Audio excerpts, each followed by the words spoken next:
I'm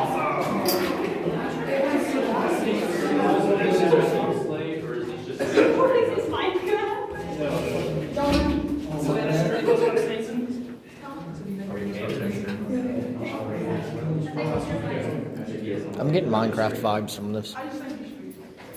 Yeah, you guys felt free to take pictures on the tour, but this is not a photo tour. We need to try and keep moving, stay together as a group to get to more spots today. And I do not recommend that flash on your cameras be kind of blurry or foggy with the humidity down there. And you guys will stay on the right side here, right? Welcome to Blanchard Springs Gallery. Just keep going slowly down the right there.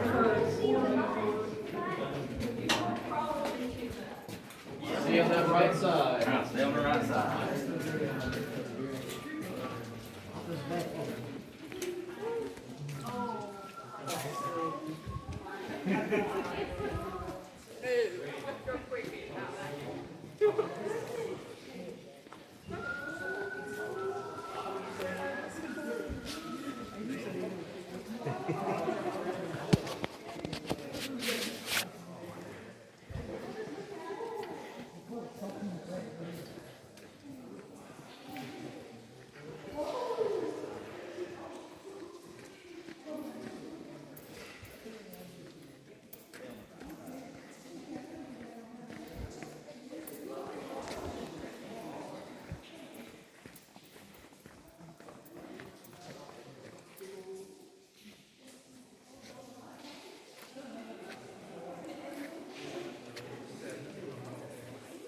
You guys can fill in those first few rows on both sides.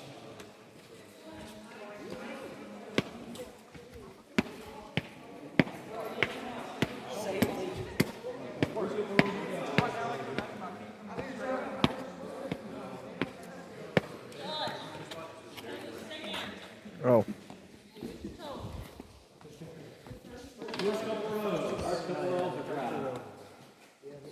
On both sides, yeah. Easily. Down here.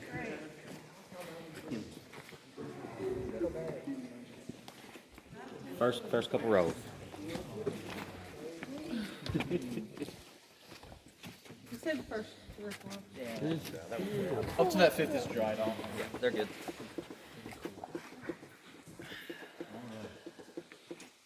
Now, I'd like to start my tours by giving a little introduction to the cave. Some of you might have already been tempted, but we're going to do a group echo together to use sound and find just how large this room is. Now, we're going to try and do this as a group. So on the count of 3, we're going to all yell hello out to the rest of the room here. Now, screaming does not carry very well, but you can yell loudly and keep that hello short so we can hear it bouncing back. You guys ready? Yep. I think I'm going to be yelling by myself. This is your, hear me out, this is your one chance. Yell out to the room. You might not get another chance like this. On the count of 3, we're going to yell hello out to the room. Ready? In 1, 2, 3. Hello! That's pretty good. Yeah. So this is our largest room in the cave system, our cathedral room. It stretches 1,150 feet in length. That is about 4 football fields long. All right, 1 football field behind us and 3 football fields in front of us here. Now it's a crescent-shaped room. It goes in front to the right side and then enters an entirely different room. Now the first thing you're going to see is most of this rock around us. Most of our ceilings, walls, and floors here is made of a sedimentary layer we call limestone rock. Now this limestone is built up from a long time of us being completely underwater at some point. A shallow sea or an ocean covering this part of Arkansas has enough time for marine life to slowly fall to the sea floor. We have seashells, brachiopods, crinoids, stuff like that, building all this layer, which is now part of the Ozark Plateau. So all of this rock was uplifted, pushed up to the sky, and very slowly cracks form in that rock where water can drip in. And that water becomes carbonic acid, picked up CO2. Now carbonic acid is also in fizzy drinks or sodas you guys have. And so those cracks become crevices, tunnels, passageways, and this entire cave system. All carved by running water, completely filled to the ceiling here. Now, as the water drops lower and lower, it's carved out more rooms with 3 different distinct levels. We are at the upper level right now, the top of our cave. There's a middle level and a lower level. And that lowest level has found the valley. All that water pours out to the hillside at the springs. We are named Blanchard Springs after John Blanchard. He was a homesteader that used the power of that spring water to have a cotton or a grist mill outside. Now, once that water drained out of the room, this has naturally stabilized. With that buoyancy force holding all that loose rock, it has now fallen to the floor and made all this rock and rubble you see. That's actually a good thing inside the cave. That means that everything that's wanted to fall has already fallen a long time ago. And so, just like the bridge you walked over, we've got this arched or dome-shaped ceiling above us. And that pushes the weight to the walls, and it's safe for us to walk through here. Pretty neat. Now the water is still dripping through, and it goes through a process called degassing. It still has that dissolved limestone, and the carbon dioxide leaves, and what's left behind is a crystal we call calcium carbonate, or calcite. Calcite is this bright milky white color to it. It's a 6 or 12-sided crystal, but this is not very valuable. If you've ever used Tums antacid for your stomach, this is the main ingredient. Otherwise, just pretty to look at. Now these are also translucent, so sunlight can pass through these, kind of glow just a little bit in the cave here, but not a very strong mineral. On a scale of 1 to 10, 1 being the softest like chalk, 10 being the hardest like a diamond, this is about a 3. Yeah, on most hardness scale, that's right. So you can still scratch your skin. I'm going to give you guys a chance to pass this around and see what this feels like. Get your limitations out. Right here, yes. Feels like a rock. These are also pretty heavy. Calcite is very dense, so it's 3 times denser than water. So these weigh an extraordinary amount in the room here, all these crystals. Yeah. And then you can pass it to the other side and back down to me eventually. Now, depending on how this crystal forms in the room, we call it something differently. When these drip more slowly up on the ceiling, does anyone know what these are called? Stalactites. These are stalactites. They'll be tight at the top. And when they're coming up from the ground, more rapid dripping, these are stalagmites. Right?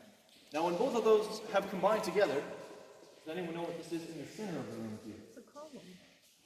That's right. This is our column. This is our giant column because that is 65 feet tall. Imagine a 6-story building would fit inside this room here. No trees, cars, or buildings for a sense of scale. But this is a massive space that we are in. Now, don't forget about that column. It'll look a lot different when we're standing right next to it. Now, we have all these pretty decorations. This is the most highly decorated part of our cave. Also the oldest level, and the most amount of time to grow those crystals. But this is the last room to be discovered. Right? Our natural entrance to the cave is a 91-foot vertical drop from the forest floor, and pretty wide, but there's almost no handholds. It's a very slick rock. So not until 1934 is our first recorded entrance. And after that, it is not until 1955 that cavers started coming down here.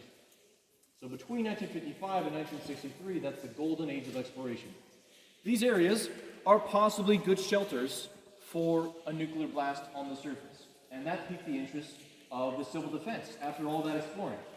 You guys can imagine that, we could roughly keep, thousands of people down here, and all the rock above acts like a cushion during the Cold War happening. Thank you so much. But they found out later on that because of the entrance, that lets in airflow and would let in radiation. So not a good idea. But in that accelerated exploring, they found a large room below us, and they're looking at a 100-foot cliff to get to more parts of the cave. They didn't know what was above there, but they do know that there's Terra Rosa clay pouring out from the ceiling, and that clay is normally on the floor. And so they tried to climb up and see if there was any more large sections above them. And it was 2 teenage boys, 2 17-year-olds named Mike Hill and Robert Hansen. After 27 different attempts, they made that climb total about 25 feet and made their way up to a very small space in this room. That was in 1963. Changed their entire plans for the cave here. But the Forest Service owned what's above us and decided to bring this to the public so people like you guys could see this.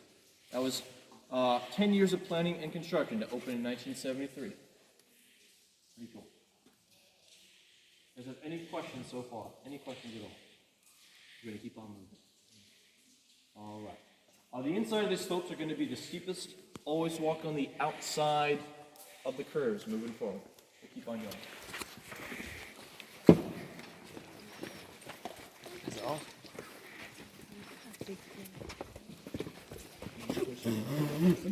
Yeah,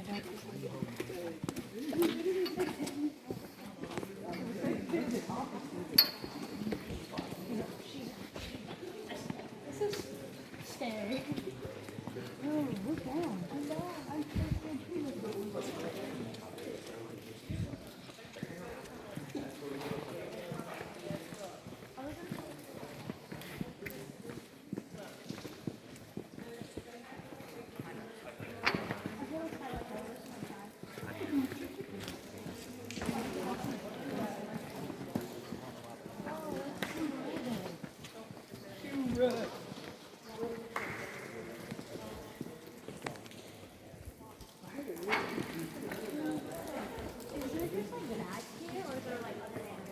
there's other animals, yes. But bats are the only mammal that are down here. They're in lower parts. They really What don't come up reptiles here are very down much. here? So, what's up? What reptiles? Not reptiles. Reptiles need dry environment. These are amphibians down here. You're asking the wrong age. We have salamanders. That's the main amphibian. I got a cup in my bag. This to your left side, this is that blue light. It's about a 25-foot crawl and then a 100-foot drop to the floor there. So this small space is where those first two boys came up. Eventually bringing the Forest Service, who took a lot of flash photography and mapped out all the trails, the rails, and the lights here. We'll see a couple more blue lights today. They show natural passageways or just a space where crystals are growing. Now above this, we have what are called cave curtains or draperies, also nicknamed cave bacon if you're a little hungry down here. These are still 55 feet tall, pretty impressive. And also part of a continuous formation.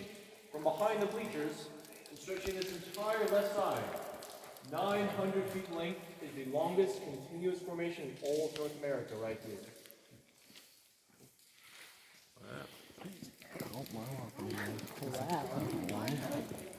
On the other side here is what your tour is named after. This is our drip zone in the center. This has water dripping on it 365 days of the year, even with the drought outside. So our dominant joint in the ceiling above here, this spot takes a couple months for rain to get through. So we could be getting some summer storms from last year at this point right now. Other parts of the cave only take about 30 or 45 minutes for rain to get in. Just depends on where you are in the cave here. And that can form what are called these rimstone dams. There's little puddles of water that overflow and build calcium on the ends here. And sometimes there are salamanders, oh my gosh, like our cave salamander right here. This cave salamander, he can see, he'll move in and outside of the cave here. There's 5 different species. The one species of salamanders that cannot see is the Ozark blind salamander. They have lost their eyesight from all the darkness inside the cave. Would anyone up front like to volunteer and hold a flashlight for this group? Yeah. What's your name? Emery. You want to come up? No, we can't pick them up. They break through the skin to get those oils and salts on them. Want to hold that for the rest of the group? I'll get that from you in a second. So Emery's holding the flashlight. You guys can check out our cave salamander. It's actually pretty big. Goes like down to. And then we'll move forward to the right here. Oh, he's moving. Follow, buddy. My name is Aaron. Is he edible? Is the water drinkable? I bet I could drink this.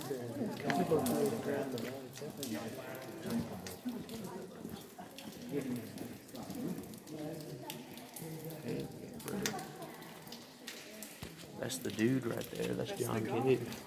John Cave.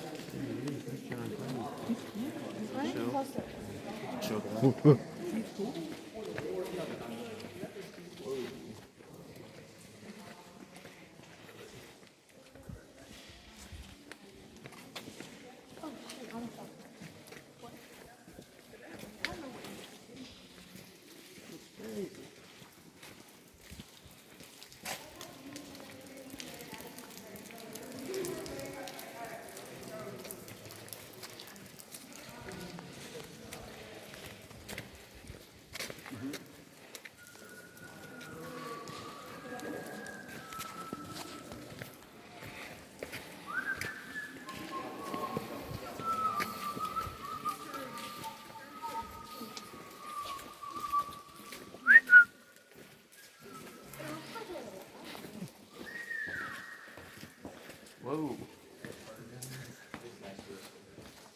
Nature cat would be sometimes.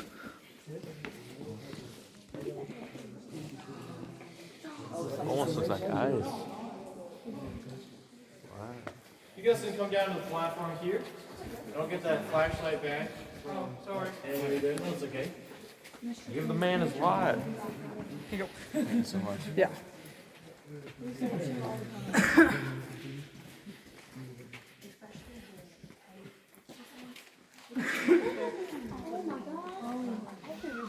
Looking like a cat. Yeah. So this is our giant column from before. It is still 65 feet tall. But now where we're standing, it's much bigger. It's 35 feet wide at base. So where that dominant joint is, this cave runs east to west, and along that joint, there's a couple of stalactites, but most of it is the stalagmites that grow under it. And so all of these have combined into one gigantic structure here. Now the crystal you were holding earlier has that bright milky white color to it. We see some of that clear calcite on the tops of some of these, but otherwise it's mostly oranges, tans, and red. This is iron oxide. That's the same thing as rust happening down here in the cave. Iron is picked up through the soil, the leaf litter above, and reacts with the air down here. The same process happens with different elements, and it makes different colors. We have grays, silvers, and sometimes kind of blues from manganese oxide. There are yellows from sulfur or pyrite, also known as fool's gold down here, and greens as well. But the inside, if you cut this open, would still be that pure white color. This also takes a very long time to grow. Geologists can grow in a lab setting about 1 cubic inch. It's about the size of one of your knuckles in 75 to 100 years. Oh. Very slow growth, yes. So the size of this column is gets to be up to 2 or 3 million years of calcite formation. Yeah, very hard to get an exact age. It depends on many different factors. How much rain do we get on the surface? How much calcite grows in these rooms? Even a very slight breeze from the natural entrance can change how these deposit. That entrance makes our cave take one large breath every 24 to 48 hours. And it can very slightly just twist or curl some of those water droplets a little bit. Very slightly. Any questions right here? Yes. Does mold grow in the cave? Yes. Mold does grow. Safe mold, or well, I'm assuming. I'm assuming safe mold. There is one that's endemic to the cave here that's called predatory slime mold. Oh. It's one of 4 species. Yes. It basically, if anyone knows the Tokyo maps, they had a similar species of slime mold that used to stretch out and find the best route to connect cities. So it's similar here, and they go between the piles of bat poop. Yeah. Oh, yeah. Very, very cool, yeah. But very hard to find. Oh, like, okay, never mind. I was gonna say, like, no way to point it out, you think? I will look for you. What color is it? It'll be a bright white. Okay. Yeah. It'll be very hard to see. Very hard to see. Yeah. Any other questions here? Now, aren't there some of the formations up the top that have nicknames? I thought they have nicknames. Oh, like little faces up on the walls? We'll have some. Or like the Razorback, or I think there's one they used to call the ship. That's it. That's in front of us. Yeah, Not yet. Yeah. I'll point those out too. Yes. One step at a time. One in the right. Yeah. There's a lot of faces in the walls.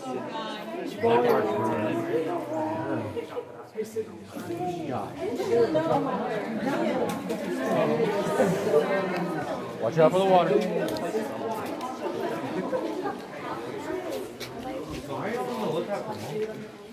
She was just thinking. I was wondering, because you know it's humid in here, but I was thinking.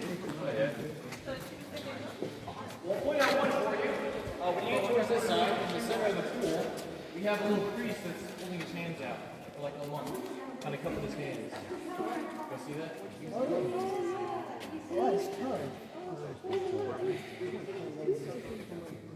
Yeah.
I guess it's good a bit farther so we can get everyone flowing. That's perfect. Now, right for that. That's perfect there, yeah. Just as long as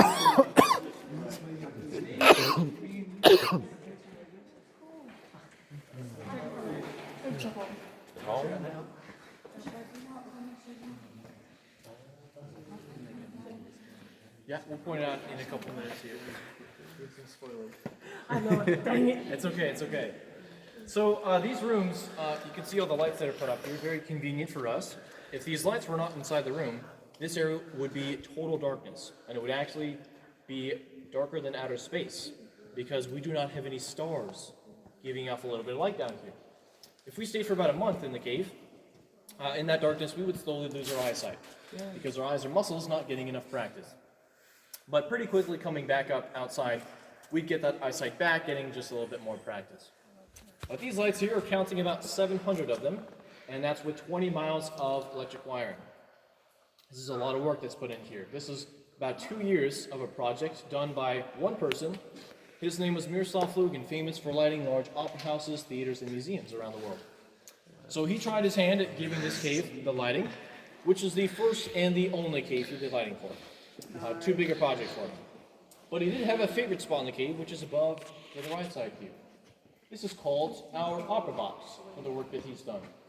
We have those theater curtains or drapes hanging down. There's a balcony out to the room here, a column raised to the ceiling, and we even have an audience that sits up there. And we have a couple more famous figures up there. I'll point out a couple. For any Star Wars fans, you might see Chewbacca there to the left side. Our buddy Chewbacca. Just behind him is E.T. I don't know if anyone's seen the movie E.T. There's our buddy back there. To the right, we have Marge Simpson with her taller hair right here. There's Marge Simpson. And for any Muppets fans, there's a little Kermit the Frog that's sitting on a ledge. There's your buddy Kermit looking out. And if anyone's seen the movie Ice Age, and you know that little squirrel Scrat, our buddy Scrat's up here as well to the right, and he's got a couple acorns right next to him, so he's pretty happy, yeah. Then he got turned to stone, so kind of a bummer. Yeah, not the best. Now to the right of this audience, we have a different guided column. These are called rope columns. They're much smaller. These are 16 and 18 feet tall, and not much wider than the handrails you guys are holding on to. So they are very, very delicate. You could easily go up, pull them, and break them off the wall there. And so we call those our earthquake detectors. Yes, very delicate, but still intact. Connected to the ceiling and the floor there, or to the wall there. And we know that for earthquakes, they actually travel over this. Right? It's the surface wave, or S wave, that's doing that shaking and jostling, which travels about 80 feet through the rock. So we're still 200 feet down, and we do not see any of that influence of earthquakes down